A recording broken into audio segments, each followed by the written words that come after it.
Hey everybody, welcome to Art Recycled with Mrs. Hollemeyer.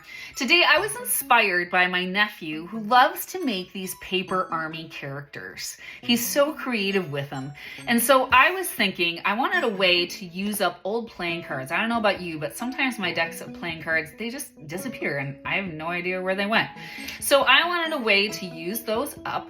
And so I invented a project where my students have to take the symbol that's on the card and they have to make a paper character using that somewhere in the design.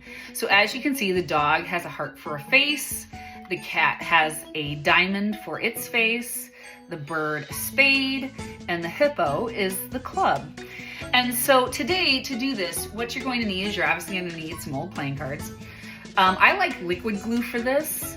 You're going to need some colored pencils or something to color with. And construction paper is optional. As you can see, you don't need it if you color the paper for the other body parts. So let's go ahead and get started to make our paper characters. All right, so to make each card character, you're going to need 2 playing cards. One card is going to act as a base, like a stand, and the other card is going to be the front body of the character. So I have a jack here and a 7. If I have a face card, I like using it as the base because the face of the face card sometimes can take away from the character itself. And so I'm going to draw what I want for the head and use the paper and fold it for the body parts, and I'll connect that before I put the whole thing together. So looking at the heart here, I'm going to do the dog.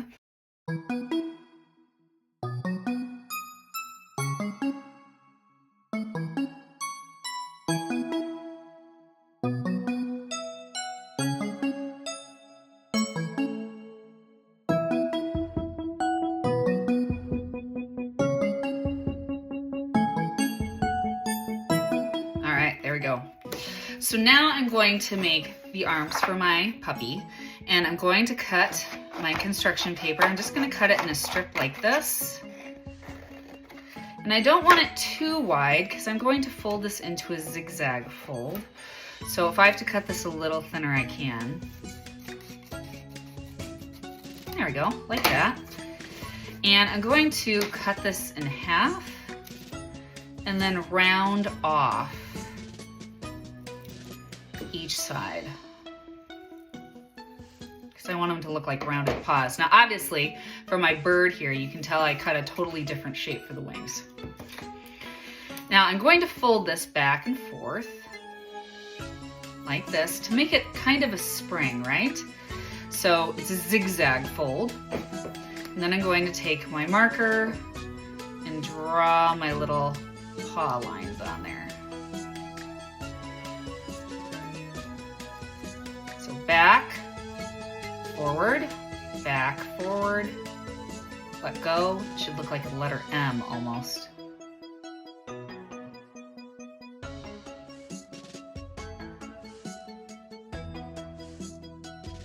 And now I'm going to cut out my puppy feet, which are basically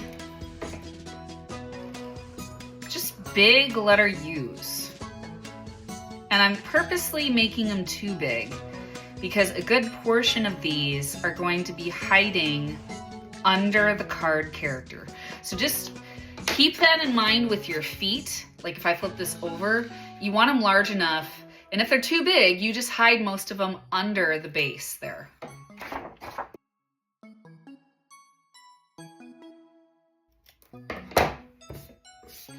All right, so there we go. And now I'm not going to glue those on yet, not until I get the base attached. So now I'm going to take the other card that I have and I'm going to fold about 1/3 of it. So if this is the center, move up a little bit. And now I'm going to fold this card back like that. And I'm going to take, you could be tape or liquid glue. I'm going to take my liquid glue and put a strip of glue on there. And then I'm going to, might take a second to hold it and have it set to the front card like this. Then I'm going to take my feet, add just a dot of glue on the end, and you can see again why you wanted to make them a little bit longer, and rest it on top of the feet. And then you want to just, especially if you did it with liquid glue, Just let your character sit for a while and dry before you try to move it.